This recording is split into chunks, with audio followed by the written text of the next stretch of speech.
మనిషి జీవితంలోకి కష్టాలు రాబోయే ముందర దేవుడు ఈ 5 సంకేతాలను ఇస్తాడు. వాటిని నిర్లక్ష్యం చేయవద్దు. జీవితంలో 2 అంశాలు ఉన్నాయి. ఒకటి సుఖం మరియు దుఃఖం. వారికి భయపడి పారిపోయే వ్యక్తిని దేవతలు కూడా ఖండిస్తారు. సుఖదుఖాలను పరధ్యానంలో పడకుండా సహించేవాడు సుస్థిరుడు, బుద్ధిమంతుడు. అతడే నిజమైన మానవుడు అని శ్రీకృష్ణుడు భగవద్గీతలో చెప్పాడు.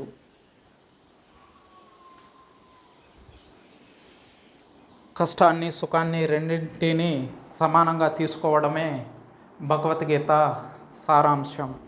కానీ ఒక వ్యక్తి జీవితంలో చెడు సమయం వచ్చినప్పుడల్లా దేవుడు ఖచ్చితంగా వ్యక్తిని ముందుగా హెచ్చరిస్తాడు. కానీ తరచుగా ప్రజలు దేవుని సూచనలను అర్థం చేసుకోలేరు. వాటిని వివరంగా తెలుసుకుందాం. అవయవాలు మెలితిప్పినట్లు. హిందూ మతం ప్రకారం స్త్రీలకు కుడివైపు మరియు పురుషులకు ఎడమవైపు అదిరినట్లయితే అది వారికి మంచి సంకేతం కాదు. ఉదాహరణకు కళ్ళు, బుగ్గలు, చేతులు వీటిలో చేర్చబడ్డాయి. ఎందుకంటే లేఖనాల ప్రకారం దేవుడు అలాంటి సమయాల్లో వ్యక్తికి చెడు జరగబోతుందని సూచిస్తాడు. అలాంటి సమయాల్లో దేవుని ఆలయానికి వెళ్ళి ప్రార్థించాలి. బల్లి మరొకటి. హిందూ మతంలో బల్లి యొక్క 2 రూపాలు వివరించబడ్డాయి. ఒకటి శుభకరమైనది, మరొకటి అశుభకరమైంది. మీరు 2 బల్లులు పోట్లాడుకోవడం మరియు అకస్మాత్తుగా అదృశ్యమవడం చూస్తే చెడు కాలం రాబోతుందని అర్థం చేసుకోండి.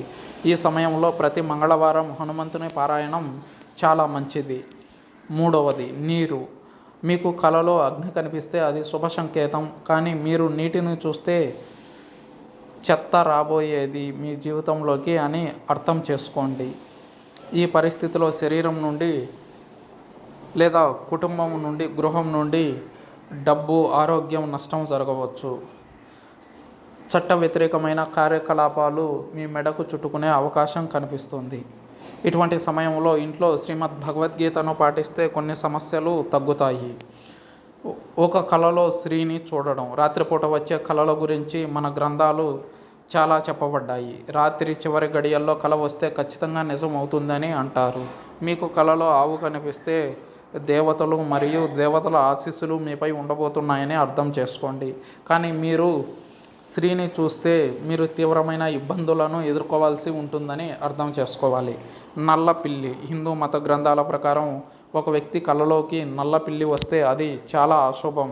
నల్ల పిల్లి మీ వైపు చూస్తున్నట్లు మీరు ఎప్పుడైనా కలలు కన్నట్లయితే దురదృష్టం మిమ్మల్ని వెంటాడుతుందని అర్థం చేసుకోవాలి. ఈ సమస్య నుండి విముక్తి పొందాలంటే భగవంతుని ఆరాధన ఒక్కటే పరిష్కారం.